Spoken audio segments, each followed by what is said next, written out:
अस्सलाम वालेकुम, मैं हूं अतर काज़मी और आप देख रहे हैं program power corridors. Election commission ने ऐलान किया है कि जनवरी के आखिरी हफ्ते में इंतखाबात करवाए जाएंगे। जी हां जी, जनवरी 2024। मियां साहब की वापसी की तारीख भी आ चुकी है और इसके दौरान एक और जो खबर सामने आई कि शहबाज शरीफ साहब भी वापस लंदन जा रहे हैं। ऑल्दो कि उनको पाकिस्तान आए हुए अभी चंद घंटे ही हुए थे कि ये खबर सामने आना शुरू होगी कि वो मुशावरत के लिए वापस लंदन जा रहे हैं। ये वो मामलात हैं जिनके ऊपर आज हम गुफ्तगू करेंगे और इसके अलावा कुछ मजीद चीजें कोशिश होगी कि उनके ऊपर भी रोशनी डाली जाए। आज हमें ज्वाइन किया है तज्जियाकार हफीजुल्लाह न्याजी साहब ने। स्टूडियो में हमारे साथ मौजूद हैं तज्जियाकार राना मुबशर साहब और उनके साथ साथ माहिर कानून शाह खावर साहब ने भी हमें स्टूडियो में ज्वाइन किया। आप तीनों शख्सियात का बहुत बहुत शुक्रिया सर। आप दोनों की इजाजत से मैं जरा न्याजी साहब से शुरू करना चाहूंगा। न्याजी साहब, इलेक्शन की डेट के हवाले से एक बहस चल रही थी, सियासी जमातें भी मुतालबा कर रही थी कि इलेक्शन कमीशन कोई डेट तो दे। अब ये जो डेट सामने आई है, एक तरह से स्केड्यूल सामने आया है कि जनवरी के आखिरी हफ्ते में इंतखाबात करवाए जाएंगे, तो आपको लगता है कि अब ये हतमी डेट्स हैं, हतमी वो तारीख हैं जब ये इलेक्शंस हो जाएंगे? पहली तो बात यह है कि मुझे आप बहुत अच्छे लगते हो और राना मुबशर साहब 100 आपके ऊपर दावे करें मेरा मुकाबला नहीं कर सकते सर। आप तो अंकल हुए। इस मामले में मैं अपनी तारीफ आप करूंगा। लेकिन बात यह है कि खुसूसन कल काशिफ के प्रोग्राम में आपने बड़े जबरदस्त आर्गूमेंट दिए और मैं यकीनन बड़ा एंजॉय किया उसको।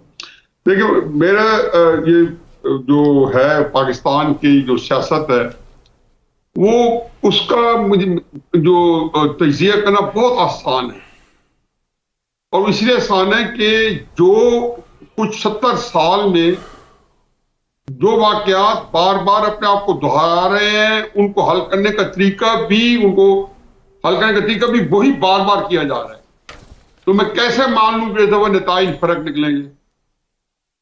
जब भी मैंने देखा है कि इलेक्शन आपने एक स्कीम के तहत मुलतवी किए हैं 3 महीने 4 महीने 5 महीने और आपने इखलास के साथ किए कि आप 3 या 4 महीने बाद इलेक्शन करा लेंगे, जो भी वजूहात होंगी आपके ज़हन में उनको तय करने के बाद, तो वो उस वक्त करते हैं जब उस वक्त के जो जमीनी हकायक होते हैं या जो पॉलिटिकल रियलिटीज होती हैं उसके सामने आप कैलकुलेशन करते हैं और आप ये कहते हैं जो ये काम कराने वाले लोग हैं, जो मुख्तलिफ तबका है, इलेक्शन कमिश्नर है या हमारी एस्टेब्लिशमेंट है या हमारी रियासत पाकिस्तान है, और चूंकि इस काम में अब तीनों 3 in 1 हो चुके हैं, क्योंकि इस वक्त एक ही सिस्टम मौजूद है और वही सिस्टम है कि जिसको एस्टेब्लिशमेंट जो है वो पूरी एक ताकत के साथ कंट्रोल कर रही है या बाय डिफॉल्ट उनके कंट्रोल में आ चुका है। अब जब उन्होंने ये किया तो आज के हालात में उन्होंने कोई वजूहात होंगी ना कि जिसकी वजह से उनको इलेक्शन वो जो जिसको टाइम पे कराना चाहते थे या इवन जुलाई में कराना चाहते थे, जब हुकूमत के और तहरीक इंसाफ के मुज़ाकरात जो थे उनके अंदर तय हो गया था कि जुलाई के एंड में हुकूमतें डिसॉल्व हो जाएगी।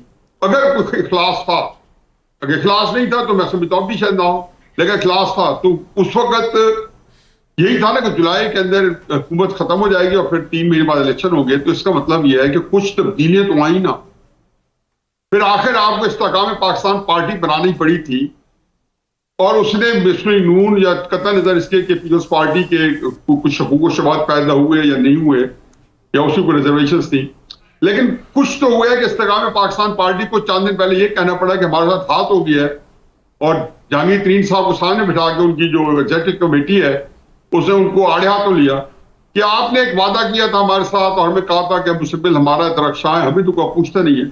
तो जाहिर है ये नहीं कि कोई एस्टेब्लिशमेंट ने जिसे इस्तेकाम पाकिस्तान पार्टी बनाने के अंदर बहुत मेहनत कोशिश की और जो भी जो रिजल्ट निकला, आखिर कोई तो तब्दीली आई कि उन्होंने ड्राइंग बोर्ड के ऊपर उनकी कुछ तब्दीली जो है इस्तेकाम पाकिस्तान पार्टी को फिर थोड़ा बैक बर्नर्स पे या पीछे करना पड़ा।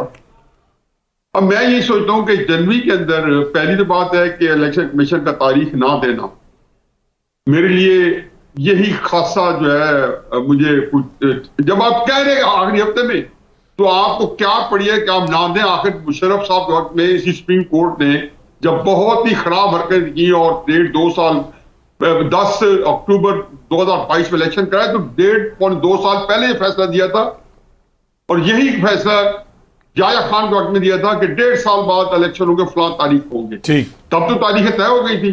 तो मेरा ख्याल है कि मुझे इलेक्शन जो है, जिसके बारे में पहले दिन समझता हूं कि अगर आप मुलतवी किए तो कभी नहीं होंगे, मैं अपनी राय पे कायम हूं कि चाहते भी हैं कि ये शायद ना करा सके, क्योंकि साथ जो चीजें एक साथ मुंसलिक है वो हालात वाक़ा गुजर रहे हैं। ठीक।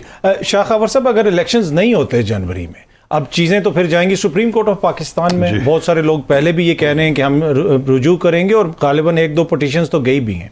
अब ये जो एक तरह से उन्होंने एक स्केड्यूल दे दिया कि इस पीरियड में हम करवाएंगे, क्या ये कोई कुशन फराम करेगा इलेक्शन कमीशन को? जब सुप्रीम कोर्ट में मामला जाते हैं तो इलेक्शन कमीशन कहेगा भाई हमने तो एक वो दे दिया है, जारी कर दिया है, अब कुछ जो डेट्स हैं और हतमी डेट भी दे देंगे, या फिर अभी भी सुप्रीम कोर्ट उन्हें कह सकती है नहीं जी आप हतमी तारीख दें? जी बिल्कुल, ये बात बिल्कुल बड़ी अहम है कि इलेक्शन कमीशन ने तो एक जनवरी के एंड में ऐलान कर दिया कि हम इलेक्शन का इनेकाद कर देंगे और शेड्यूल जारी हो जाएगा। लेकिन मैं समझता हूँ कि ये एक प्रीएम्प्टिव मूव है, जो कि अभी सुप्रीम कोर्ट में पिटीशंस फाइल हो चुकी हैं, जिसमें उन्होंने 90 दिन के अंदर अंदर इंतखाबात आर्टिकल 224 का जो मैंडेट है उसके मुताबिक इस्तदा की हुई है।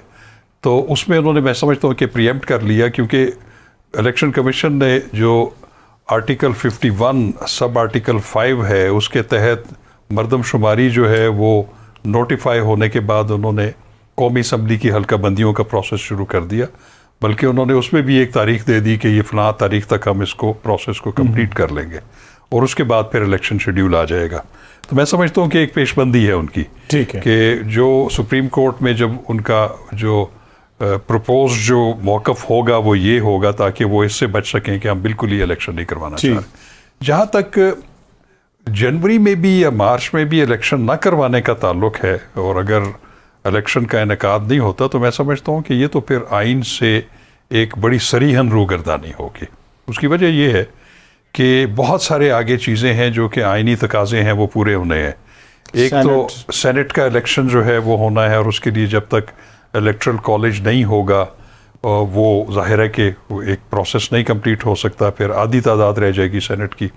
फिर प्रेसिडेंट का इंतखाब होना है, उसके लिए भी इलेक्ट्रल कॉलेज का होना ज़रूरी है, जिसमें कौमी असम्बली, सूबाई असम्बलियाँ, सेनेट, ये सारा उसका इलेक्ट्रल कॉलेज है। तो जब वो भी कंप्लीट नहीं होगी तो फिर मामला स्टैंड स्टिल पोजीशन पे चले जाएंगे। मेरा ज़ाती ख्याल ये है कि ये जनवरी में उनको हर सूरत इलेक्शंस करवाने पड़ेंगे, ठीक है, और अगर वो इलेक्शंस नहीं करेंगे तो फिर मैं समझता हूँ कि उसका कोई हल मौजूद नहीं है और उसकी कोई जस्टिफिकेशन भी मौजूद नहीं है।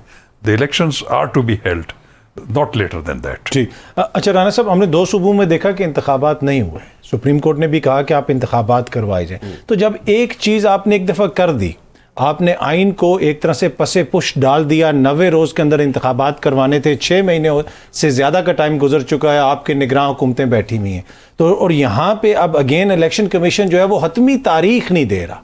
उसको क्या चीज़ ऐसी आड़े आ रही है कि अगर उन्होंने जनवरी में इलेक्शंस करवाने दे दें, 25, 26, 27 जो भी वो उनकी मर्जी है, वो क्यों नहीं दे रहे कोई हतमी तारीख?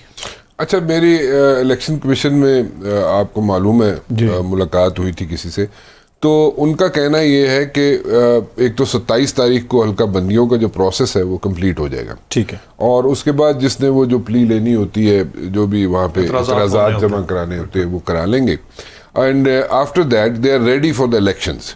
और एक चीज़ बिल्कुल वाज़ेह है जो मुझे समझ आती है कि पहले सुप्रीम कोर्ट के अंदर जो चीफ जस्टिस साहब थे वो डिफरेंट थे, आज मुख्तलिफ हैं, आज काजी फायज़ ईसा साहब हैं।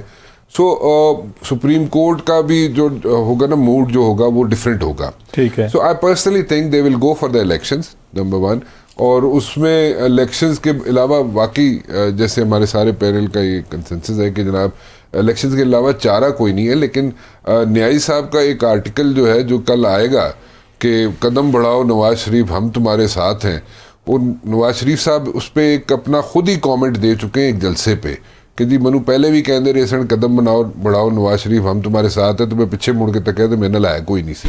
तो अब पता नहीं न्यायी साहब ने क्या लिखा है कल उस आर्टिकल में, खैर that's a different thing, but anyways elections जो हैं वो होंगे and election commission is all set to go for elections. उनके एंड पे कोई इशू नहीं है।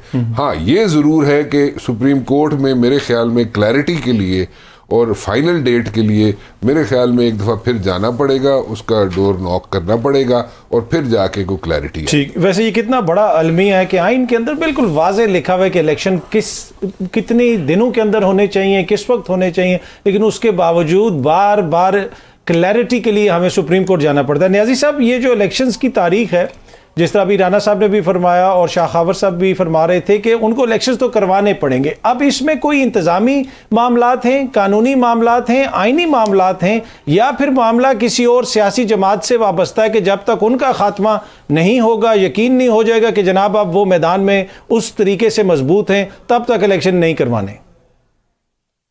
पहली बात यह है कि राणा साहब ने एक कमेंट दिया है, उसको मेरे ख्याल में मैं मुकम्मल करता जाऊं। जी जी। राणा साहब ये भी बता देते कि 2001 में तो लोगों के कदम नहीं रुके थे, नवाज शरीफ ही कदम बढ़ाते बढ़ाते पाकिस्तान छोड़कर चले गए थे।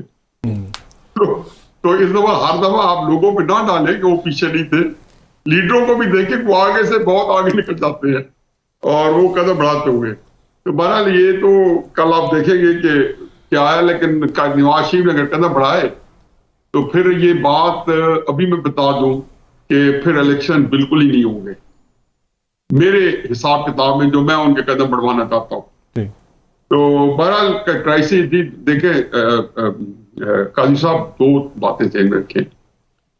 ये क्यों इलेक्शन जनवरी में करा रहे हैं, नवंबर में क्यों नहीं कराए या जो अक्टूबर में क्यों नहीं करवाए? बिल्कुल उसकी वजह, और उसके ऊपर पहले से मालूम था कि अभी शहबाज शरीफ हुकूमत जो है या इत्तेहादी हुकूमत अभी इंटैक्ट थी और ये आना शुरू हो गया था कि इलेक्शन मुलतवी हो रहे हैं और ये हुकूमत एक्सटेंशन चाहती है 3 महीने की, 6 महीने की, इस तरह की बेशुमार चीजें आ रही थी। और फिर आया कि जी अगर जो है एक हुकूमत बने तो वो सियासी बंदा निगरान हुकूमत चलाए, हमारी मर्जी का चला है। फिर नवाज शरीफ साहब की और जरदारी साहब की मेरा ख्याल में कोई जुलाई के तीसरे हफ्ते में बड़ी एक पुरस्कार मुलाकात हुई दुबई में। दोनों जो है वो उसका उन्होंने नवाज शरीफ साहब हज के लिए सऊदी अरब के लिए वहां से निकले लंदन से और दुबई लैंड किया और हज ना कर पाया, बल्कि पता नहीं सऊदी अरब वो फिर बाद में शायद गया हूं, काफी देर बाद गए। और दूसरी तरफ पीएस पार्टी कहती रही कि हमारी कोई मुलाकातें नहीं, हालांकि वहां बिलावल साहब पहुंच गया, मरीम नवाज साहब भी दुबई पहुंच गई। तो ये सारे जो चीजें थी वही है जो आज जो कुछ हो रहा है इसके बारे में उनके तहफ़्फ़ुज़ात थे। तो नवाज शरीफ साहब ने जो कल बयानिया दिया है वो हकीकत यह है कि वो एक गैर मामूली वाक़या है।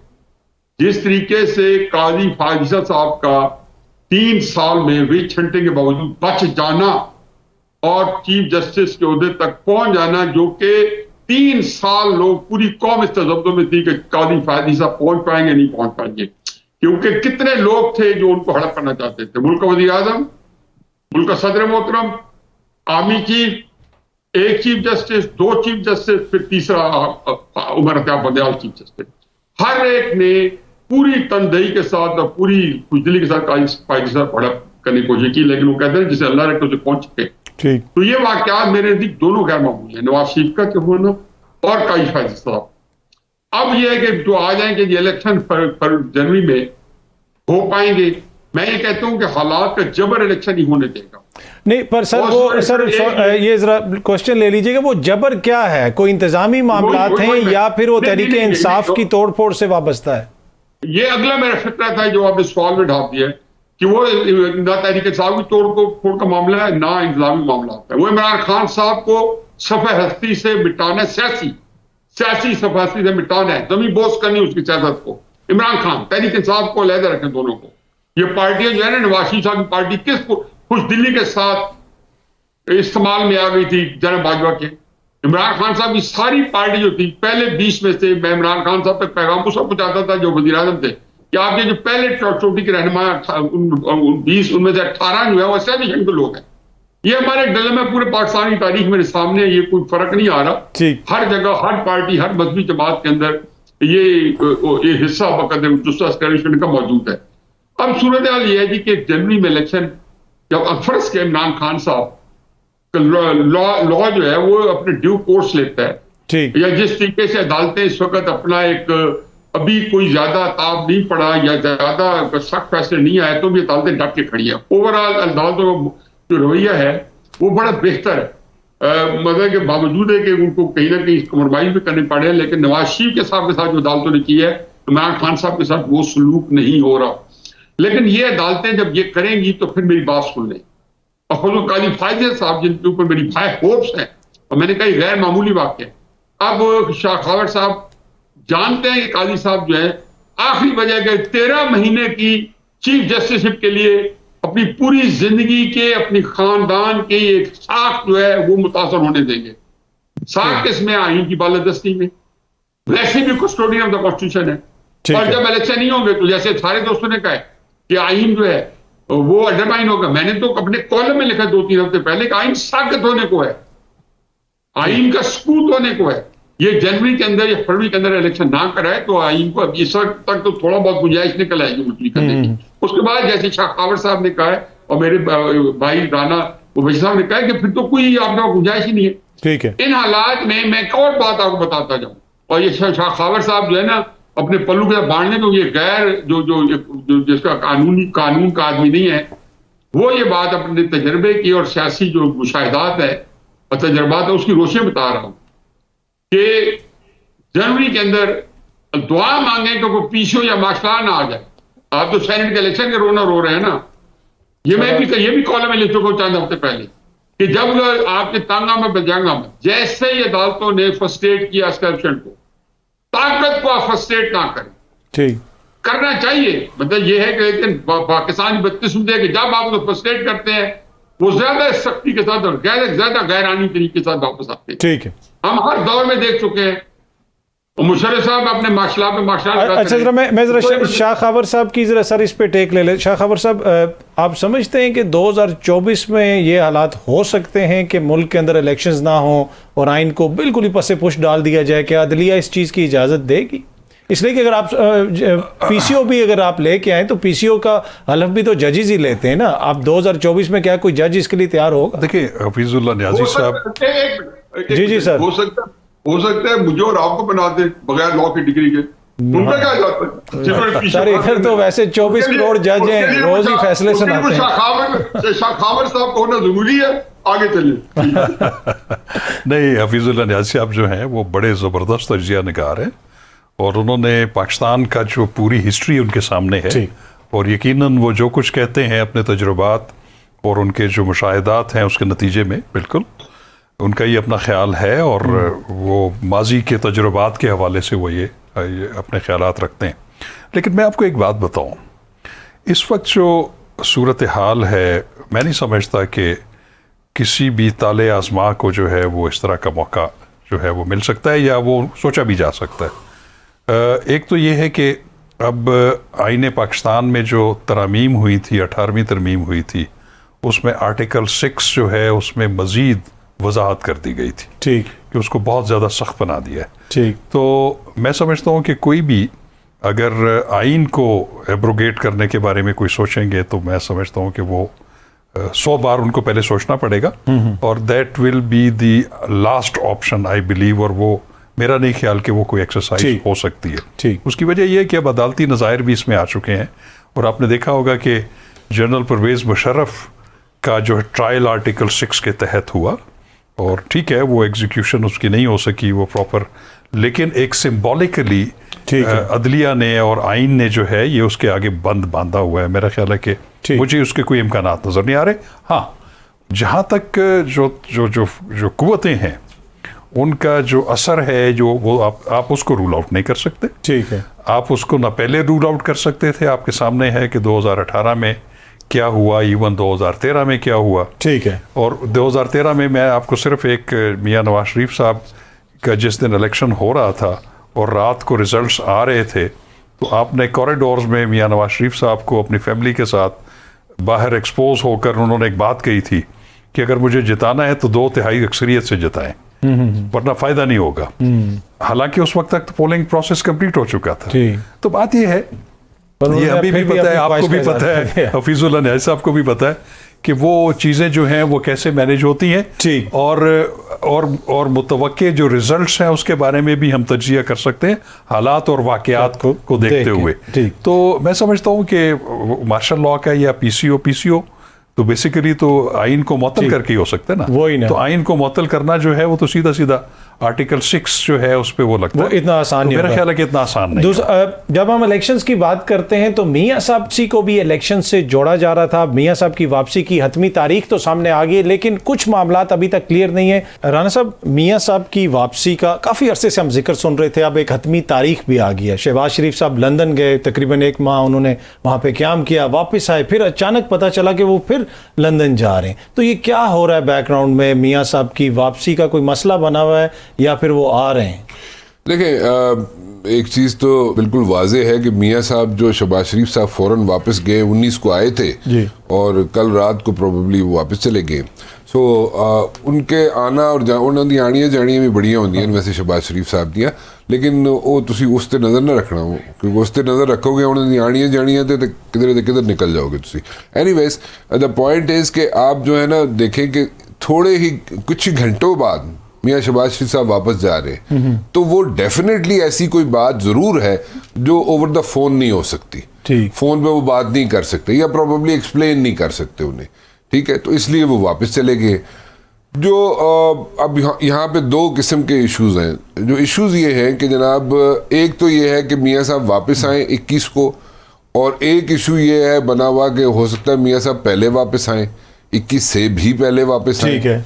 और दूसरा ये है कि जनाब जो उनके वार्म रिसेप्शन के लिए मरियम बीबी जो पिछले कई माह से तैयारियां कर रही हैं, उस पे भी इख्तलाफ हो सकता है। ठीक है। कि जनाब आप वार्म रिसेप्शन मत दें। आप वैसे तो वो जावेद लतीफ़ साहब ने कह दिया है ना कि वो जो एयरपोर्ट पे जाना था, 10 लाख बंदा जाना था मियां साहब को रिसीव करने के लिए। अक्टूबर में शादियों का सीजन भी होता है, तो वो लोग डिस्टर्ब हो जाएंगे, तो इस वजह से वो वार्म वेलकम नहीं दी जा रही, और कोई वजह नहीं है। हाँ ठीक है, बड़े अच्छे तरीके से एक्सप्लेन किया है जावेद लतीफ़ साहब ने, बड़े मंजे हुए सियासतदान ने। और यही मैं गुजारिश कर रहा हूँ कि यहाँ पे इख्तलाफात हैं। इख्तलाफात ये हैं कि प्रॉबली रिपोर्टेडली एलिजेडली मरियम बीबी चाहती है कि उनको वार्म रिसेप्शन मिले एयरपोर्ट से लेके जलसागाह तक, ठीक है। और उन्होंने ये चैलेंज भी कबूल किया था मरियम बीबी ने कि जनाब मीनार पाकिस्तान सारा पार दांगे सी, there is no issue about that. Now there is a difference of opinion. दूसरी तरफ ये बात है कि जनाब किसी तरीके से ना हो ऐसे, और वहाँ पे आप उधर से पूरा वो जो एक्सरसाइज होती है एयरपोर्ट से लेके जलसागाह तक, जिसमें कई घंटे लग जाते हैं। मेरा नहीं ख्याल कि मियां नवाज शरीफ साहब जो है वो इतना एक्सर्ट करना चाहेंगे अपने आप को, वो एग्जॉस्ट हो जाएंगे, ठीक है। सो वो उन्होंने कोशिश ये की है कि सीधा जलसागाह में ही चले जाएं, उथू हेली ते चले जाए। सर वो तो इस वक्त तक तो वो सजा याफ्ता मुजरिम है ना, तो किस तरह जलसा उनको किस तरह करने की इजाजत होगी, ये एक बड़ा क्वेश्चन है ना। ये तुसी मेरे को ना पूछो ना, ये उन्होंने को पूछो ना जिन्होंने इजाजत देनी है। वो अदालत में अभी तक उनकी कोई इस तरह की पिटीशन तो नहीं आई। डेफिनेटली उनकी लीगल टीम जो है उन्होंने वहाँ पे उस पर वर्कआउट किया होगा। और ये इस तरह की भी खबरें आ रही हैं कि मियां साहब चाहते हैं कि वो अंदर ना जाएं, वो किसी ना कोई इसकी लीगल रेमेडी मिले। देखते हैं अब आगे क्या होता है। नियाज़ी साहब, उस वक्त जो हालात होंगे 1 महीने के बाद, क्या आप समझते हैं कि अवाम इस पोजीशन में होगी कि किसी भी लीडर को वो बाहर निकल के इस तरीके से वेलकम करें, जो महंगाई की सूरत हाल है, इसलिए कि इस माह दूसरे वो बिजली के बिल आएंगे जिसका बड़ा धचका लगेगा आवाम को, और अगले माह वो तीसरा महीना होगा जब आवाम वो बिल पे कर रहे होंगे जिनको पे करने की यकीनन उनके पास इस्तात नहीं है। तो आप समझते हैं कि आवाम के अंदर इतनी एपेटाइट होगी कि वो 10 लाख लोग निकलेंगे मियां साहब के लिए? मैं 2-3 चीजें पहले कर दूं। असल में सवाल का जवाब लंबा है, डेफिनेटली मैं इसको अवॉइड करूंगा, लेकिन 1-2 जो मुख्तसर है इसकी 1-2 जरूर इसको जवाब दूंगा, लेकिन इसको एक्सप्लेन किए बगैर जवाब देना वैसे मुमकिन नहीं है। पहली बात तो यह है कि शाह खावर साहब ने कहा है कि जी नवाज शरीफ साहब को जो 2013 का इलेक्शन है उसकी 2018 से मुमासलत करना जो है मेरा ख्याल है कि हक़ाइक़ से चश्मपोशी है। पहली बात तो यह है कि नवाज शरीफ साहब को 2/3 अक्सरियत नहीं मिली थी 2013 में, सिंपल मेजॉरिटी जरूर मिली थी, और सिंपल मेजॉरिटी इसलिए मिली थी कि जो आपके सर्वे से जो पहले से थे वो उसको मुझसे मुताबिक रखते थे, और उसके बाद कोई जो इस तरह के पर्स मेयर्स थे जिसके लिए इमरान खान साहब ने 4 सीट्स का चलाया था, उसकी भी तारीख है, मैं उसमें जाना नहीं चाहता हूँ कि 4 सीट्स के ऊपर में क्या बना। एक सीट हार गए उमर डार साहब ने सुप्रीम कोर्ट में जुर्माना करवा के कॉन्टेस्ट नहीं किया एक सीट के ऊपर, चलो, और एक सिर्फ सीट जीते थे जहांगीर साहब वाली, जो बाद में इलेक्शन हुआ। दूसरी बात यह है कि हाँ, 2/3 मेजोरिटी में 1997 में जीते थे। उसकी भी वजूहत है कि बेनजीर साहब की हुकूमत के बाद हालात बहुत बड़ा वैक्यूम पैदा हो गया था, वो उन्होंने फिल इन कर दिया था। 2018 के अंदर तो एक ऐसा हुआ कि यहाँ पे हमारे इमरान खान साहब तो सेकंड फील्डर थे, लेकिन बहुत बड़ा गठ जोड़ किया या एस्टैब्लिशमेंट के इस्तेमाल में पूरी सुप्रीम कोर्ट आई और 2014 के दर्ज से शुरू होकर 2017-16 पैनामा करते करते करते फिर नवाज शरीफ साहब को सियासत से हट बैठ करने के बाद फिर भी जो कोर्ट से मेयर्स की इलेक्शन से पहले ही उन्होंने रिजल्ट को मुतय्यन कर दिया, और इस वजह से इमरान खान साहब को जो सियासी तौर पर जो जमीन के ऊपर वो पॉपुलैरिटी नहीं थी जो बाद में। अब जो बात है जी आपकी कि दूसरी बात के जो इस महंगाई में सर अवाम आएगी मियां साहब? इस महंगाई में तो इसमें मेरी बात सुन लीजिए कि पाकिस्तान के अंदर आज तक मैंने नहीं देखा कि जो इलेक्शन का बयानिया है वो महंगाई के साथ उसी को मुताबिक। आप जरा देख लें कि 2018 की कीमतें डॉलर से लेके इकोनॉमी के साइज से लेके 2022 10 अप्रैल तक उससे मिला लें। क्या इमरान खान साहब से किसी ने पूछा कि ये महंगाई डबल क्यों हो गई, डॉलर डबल क्यों हो गया नवाज शरीफ साहब के टाइम से? किसी ने पूछा कि आपने क्यों किया? क्योंकि जैसे उन्होंने जो सियासत होती है, ये मेरा अकीद है, मेरा रहनुमा असूल है कि वो सियासी बयानिए के साथ मुंसलिक होती है। आप महंगाई के ऊपर वजाहतें देते रहे, यहाँ पे हुकूमत आके नवाज शरीफ साहब आप आए, यकीन जाने इररेलेवेंट है पॉलिटिक्स में, क्योंकि सियासत पाकिस्तान की इमरान खान साहब की पूरी गिरफ्त में आ चुकी है। अच्छा सर, सॉरी, ये आप कह रहे हैं कि महंगाई का असर नहीं होगा, पर कोई सियासी बयानिया है मियां साहब के पास? वो एग्जैक्टली मैं ये कह रहा हूँ। इसलिए तो मैंने कहा है कि जी आप जो बयानी दे के आ रहे हैं ना, वो बयानी इलेक्शन के लिए जहर कातिल है कि जो उन्होंने फौरन दिया है।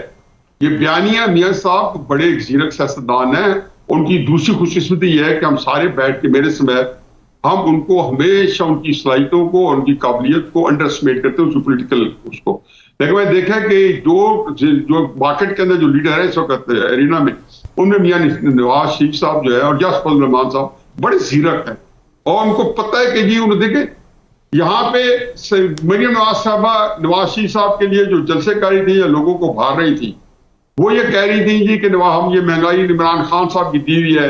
ये सारे वजाहते हैं, कोई बंदा इस वक्त इस तरह का सच सुनने पर तैयार नहीं है। एक बयान परसों दिया कि जो और इमरान को उन्होंने उसी तरह नजरअंदाज किया जिस तरह 20 अक्टूबर 2020 के जलसे में उन्होंने किया था कि मेरा झगड़ा इमरान खान साहब आपसे नहीं है। वो वज़ीर आज़म थे, इमरान खान साहब पूरे अपनी तोपें, अपने कहर जो है मुस्लिम लीग के ऊपर नाज़िल किया हुआ था। उन्होंने कहा मेरा झगड़ा जनरल बाजवा साहब आपसे है, जनरल फैज़ल हमीद साहब आपसे, मेरी शिकायत आपसे है कि आपने ये क्यों किया, ये क्यों किया, ये क्यों नहीं किया। पर सर उनको तो एक्सटेंशन भी दे दी 16 में।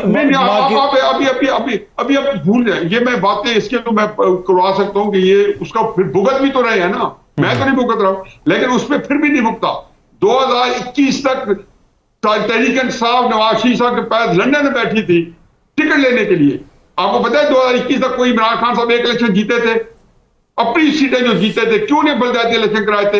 ये लंबी पैसे वैसे पढ़नी नहीं चाहते, लंबी है, लेकिन अभी मैं इस आर्गुमेंट को जो है वाइंड अप कर दूं 2-3 पेपरों में। ठीक। अब उसके बाद जब इन्होंने, जिसको कहना चाहिए कि जैसे ही वो बयानिया जो है, जो नवाज शरीफ साहब का जो था, वो बयानिया स्ट्रॉन्ग बयानिया था जिसको इंटैक्ट रखे। इमरान खान साहब ने जब वो बयानिया अपनाया और अपना बयानिया बाजवा का बोरे होने का उनको मुंतकिल किया, इमरान खान साहब की जो गैर मकबूलियत है उनके हिस्से में आ गई। अप्रैल के अंदर का हाल देख लें, या मार्च में जैसे इमरान खान साहब ने एस्टेब्लिशमेंट को बड़े ही सख्त तरीके से जरहाना अंदाज में आड़िया को लिया, तो उसमें यकदम पता चला जी कि ये तो बाजवा साहब जो है इमरान खान साहब को हटा रहे हैं।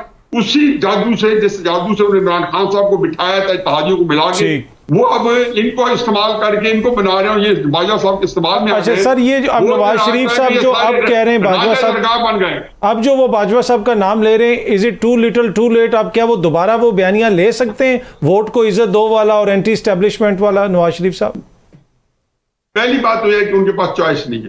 तो आपकी बात बिल्कुल सही है, मैं आपसे एग्री करता हूँ कि could be too little too late, लेकिन उनका चॉइस नहीं है। ठीक। क्योंकि दूसरा बयानिया जो है वो मेरा ख्याल है उनका ये कहना ये पता है कि उनका पहले बयानिए पे कम से कम बदएतमादी है। ठीक। या उनको पता है कि मेरा जो खिलाफ पैदा हुआ पोलिटिकल वैक्यूम जिसको इमरान खान साहब ने 100% फिल इन किया हुआ है, और ये मैं कहता हूं कि इस मुल्क के अंदर जिस किसी को पॉपुलैरिटी मिली, खान अब्दुल कुयूब खान, जुल्फिकार अली भुट्टो, नवाज शरीफ और अब इमरान खान, ये चार मेरे केस पॉइंट है। इनको सारों में एक चीज मुश्तरक है, इनको एंटी एस्टेब्लिशमेंट बयानिया ने रिफतें दी वगैरह किसी की सियासत जमीन के ऊपर पनप नहीं सकी थी। इन चारों में से पनपी है, बाकी क्यों नहीं। ठीक है।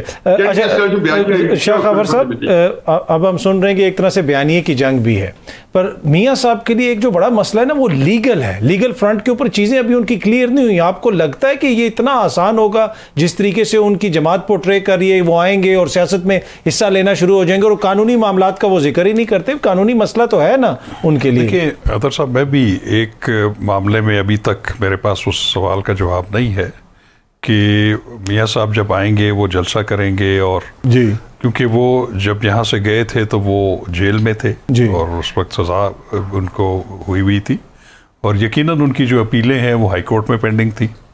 तो मेरा तो ख्याल ये है कि कानून तो ये कहता है कि हाँ, अगर कोई अंडर ट्रायल प्रिजनर है, इवन इश्तिहारी मुलज़म है पाकिस्तान में, उसके खिलाफ मुकदमा चलना है, तो वो एक राहदारी ज़मानत ले सकते हैं, फास्ती ज़मानत, कि उन्हें एयरपोर्ट से गिरफ्तार ना किया जाए इतने दिन, और ताकि वो कॉम्पिटेंट कोर्ट ऑफ लॉ में जाके अपने आप को कब्ल गिरफ्तारी ज़मानत, ये साहबदार साहब और मियां साहब के अपने, लेकिन यहाँ पे सिचुएशन कुछ और है। वैसे उनकी जो लीगल टीम है वो बड़े मंजे हुए वकला हैं, और यकीनन उन्होंने कोई हिकमत अमली जो है वो सोची होगी, लेकिन मेरे पास इस तरह का कोई सच कोई हालिया जवाब नहीं है। ठीक। दूसरी चीज़ ये है कि जहाँ तक उनके अगर वापस आ जाते हैं और फ़र्ज़ करें वो जेल में भी चले जाते हैं, तो एक बात ज़रूर है कि उनकी जो 2 अपीलें हैं वो इस्लामाबाद हाई कोर्ट में पेंडिंग पड़ी हुई। ठीक है।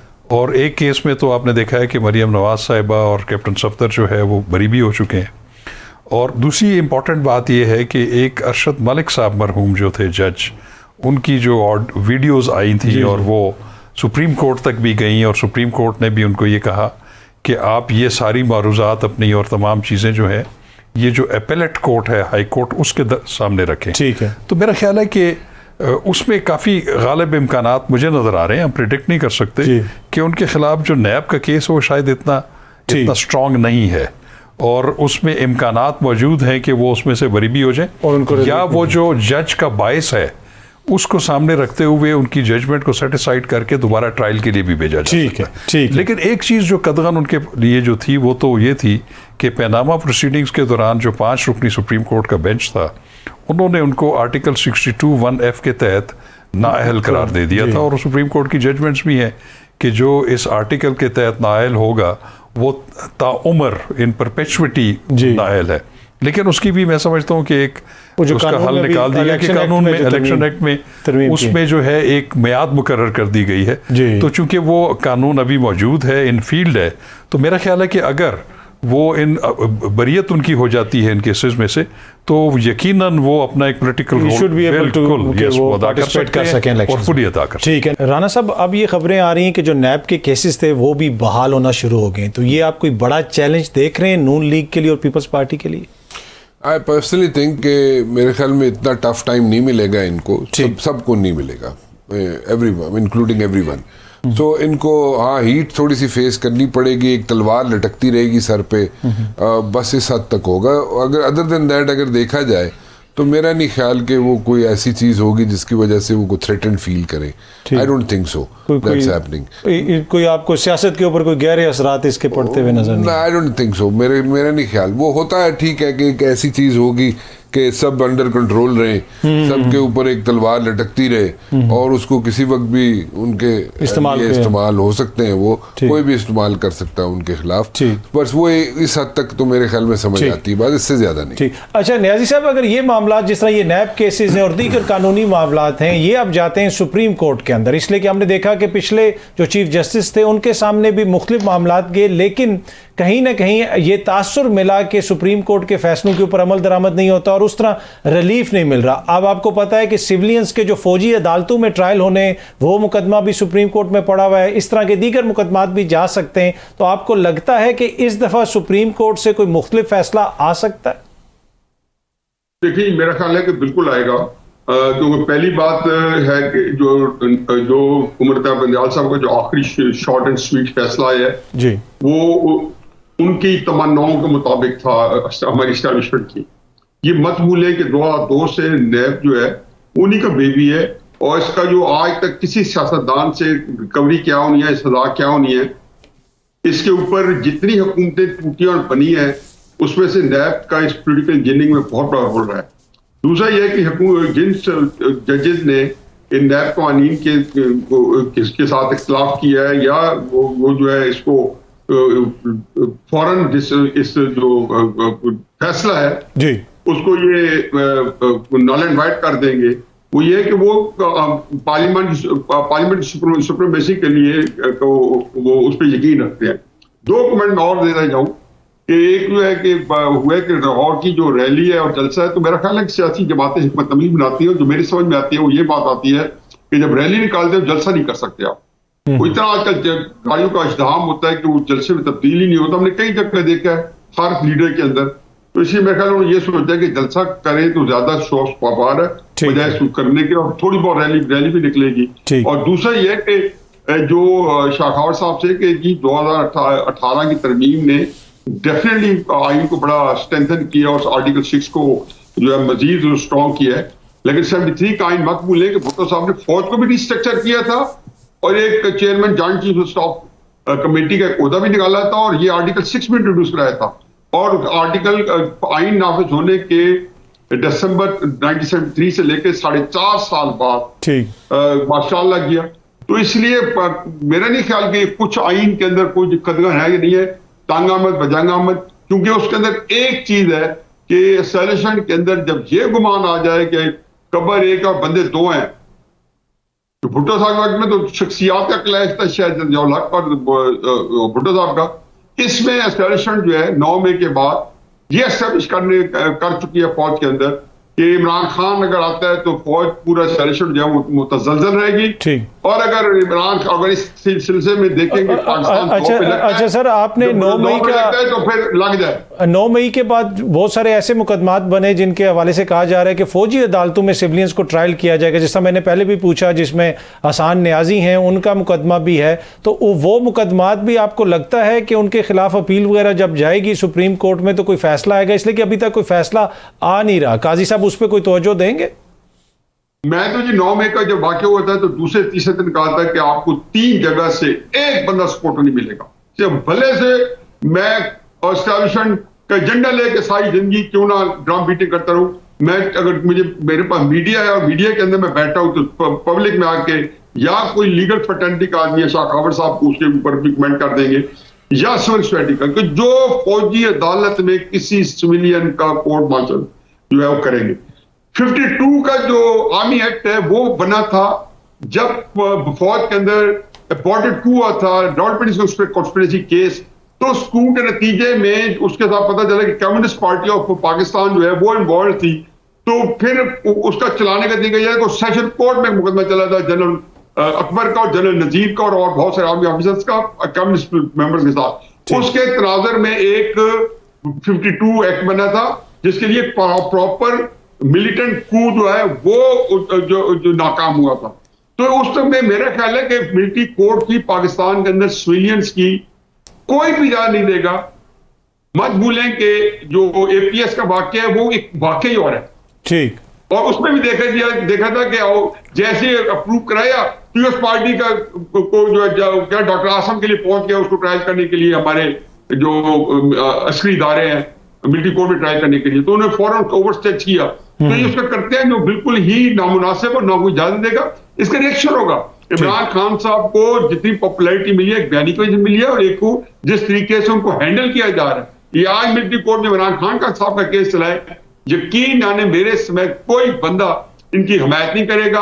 और मीडिया की जो कवरेज है और इमरान खान साहब की सियासत को मजीद जो है चार चांद लगाएगी, तो वो पॉपुलैरिटी जिसमें मजीद इजाफे की जरूरत नहीं है, वो मजीद बढ़ जाएगी। ठीक। अच्छा सर, बार एसोसिएशंस का भी इस हवाले से मौक़िफ़ सामने आ रहा है, पाकिस्तान बार कौंसिल भी, दीगर बार एसोसिएशंस भी, इसके ऊपर क्या वकला बरादरी है उसमें किसी किस्म का इत्तेफाक है कि ये जो मुकदमात इस तरह के वो सिविलियन अदालतों में चलने चाहिए, या फिर वहाँ पे भी है कि नहीं जी ये कानून है, कानून मौजूद है, मुल्क का कानून इसकी इजाज़त देता है, तो वाई नॉट?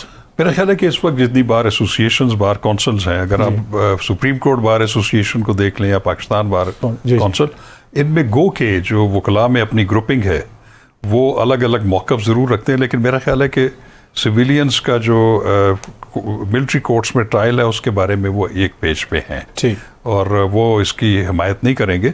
लेकिन बहरहाल मैं ये कहूँगा कि चूँकि ये मामला सब जुडिस है जी बिल्कुल, और अब एक चीज़ खुशाइंद ये ज़रूर है कि अभी हमें ये तासुर मिल रहा है कि अभी जितने भी आइनी जो पिटिशन्स ऐसी पड़ी हुई हैं जिसमें एक ये वाला मामला भी है, इसमें अगर जस्टिस काजी फायज ईसा इस पर भी अगर फुल कोर्ट तश्कील दे दें और फुल कोर्ट में इन तमाम चीज़ों को माइन्यूटली जो है वो देखा जाए और अटेंड किया जाए in the light of the constitution and the law, मैं समझता हूँ कि वो एक अच्छा फैसला सामने आएगा और अच्छी आइन और कानून की इंटरप्रिटेशन उसमें हो जाएगी। बड़ी इंपॉर्टेंट आपने बात की कि जिस तरह हमने देखा कि उस मुकदमे में फुल कोर्ट बैठा था, काजी फायज ईसा साहब का जिस दिन पहला दिन था, पूरी कौम ने देखा कि किस तरीके से वो मुकदमा चला। इसी तरह ये जो इंपॉर्टेंट नौयत के मुकदमात हैं जिनके हवाले से अब बार बार ये मुतालबा किया जाता रहा था बंदयाल साहब से कि जनाब इस पर फुल कोर्ट बना दें, तो इस तरह के मुकदमात चाहे वो 90 रोज़ वाले इंतखाबात का मसला हो या फिर ये फौजी अदालतों का मसला हो, इसके ऊपर भी फुल कोर्ट बनाया जाए और उसकी भी ओपन हेयरिंग की जाए ताकि कौम भी देख ले कि कौन किधर स्टैंड करता है। आखिर में एक छोटी सी चीज़ आपके साथ शेयर करूँ, आज खबर आई जस्टिस बाबर सत्तार साहब की अदालत से, वहाँ से एक तौहीन अदालत का नोटिस जारी किया गया सादिक संजरानी साहब के भाई को, जो गालिबन किसी MD हैं किसी इदारे के और उनकी उम्र 33-34 बरस उनकी उम्र है और उनको इस्लामाबाद में वो घर अलॉट कर दिया गया जो 21 या 22वें ग्रेड के अफसर को अलॉट किया जाता है। उनसे पूछा गया, अदालत ने उनसे पूछा कि ये किस तरह है, लेकिन कोई जवाब नहीं आया, तो अब तौहीन अदालत का नोटिस भेजा गया।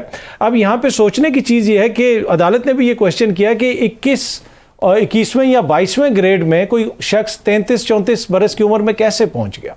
ये वो चीज़ है कि एक तरफ हमारी जो अशराफिया है वो अपने मज़े उसी तरह ले रही है, उनको उसी तरह घर भी अलॉट हो रहे हैं, वो दुनिया भी घूम रहे हैं, वो अक़वाम मुत्तहिदा में भी जा रहे हैं, हमारे वज़ीर आज़म साहब भी वहाँ पे मौजूद हैं, हमारे वज़ीर ख़ारजा भी वहाँ पे मौजूद हैं। दूसरी तरफ जो अवाम की हालत है वो भी हमारे सामने है। तो हमें सोचने की ज़रूरत है, हमारी जो सियासी अशराफिया है, जो हमारा हुक्मरान तबका है, आपको ये सोचने की ज़रूरत है कि जहाँ पे आप अपने लिए इतनी मरात लेते हैं, अपने भाई के लिए आपने जनाब उसको इस ओहदे पे लगवा दिया। चेयरमैन जो सेनेट हैं उनकी मरात का एक बिल भी सामने आया था जिस पे बड़ा क्रिटिसिज्म हुआ, फिर वो गालिबन वापस लेना पड़ा। तो थोड़ी बहुत मरात तो आवाम के लिए भी रखे ना, आवाम के लिए भी तो कुछ सोचें। अगर आपने इस सिस्टम को चलाना है, जब तक आप आवाम के हवाले से नहीं सोचेंगे तो ये सिस्टम कभी भी नहीं चल सकता। और आखिर में ब्रीफली कहूँगा कि हमने जो वो देखा था फुल कोर्ट की हेयरिंग हुई थी, वहाँ पे मुख्तलिफ जज साहिबान ने कमेंट्स किए थे, क्वेश्चंस उठाए थे और जस्टिस आयशा मलिक साहिबा ने भी कुछ क्वेश्चंस किए थे। और अब हम देख रहे हैं कि सोशल मीडिया पे कुछ लोग जिस किस्म की कैंपेन उनके खिलाफ चला रहे हैं, जिस किस्म के कमेंट्स कर रहे हैं, वो इंतहाई काबिल मुज़म्मत है। एक ऐसा मुआशरा जहाँ पे 50% आबादी ख्वातीन पे, हमारी 50% आबादी तकरीबन ख्वातीन हैं और उसके बावजूद 75 बरस के बाद सिर्फ 2 ख्वातीन जज जो हैं वो बैठी हुई हैं सुप्रीम कोर्ट ऑफ पाकिस्तान में। बहुत सारी ऐसी ख्वातीन हैं जिनको जायदाद में हिस्सा नहीं दिया जाता। तो ये वो माइंड सेट है जिसको चेंज करने की ज़रूरत है। हाँ, अगर कोई एतराज़ है, फैसले पे एतराज़ है, वो हो सकता है, लेकिन इस तरीके से उनको टारगेट करना, ओपन मिसोजिनी का मुजाहरा करना कतन काबिल कबूल नहीं। और हम सबको सोचने की ज़रूरत है कि हम अपने माशरे को किधर लेके जा रहे हैं। हफीजुल्लाह नियाज़ी साहब, राना मुबशर साहब, शाह खावर साहब, आप तीनों शख्सियात का बहुत बहुत शुक्रिया। अगले हफ्ते आप लोगों से दोबारा मुलाकात होगी। Thank you very much.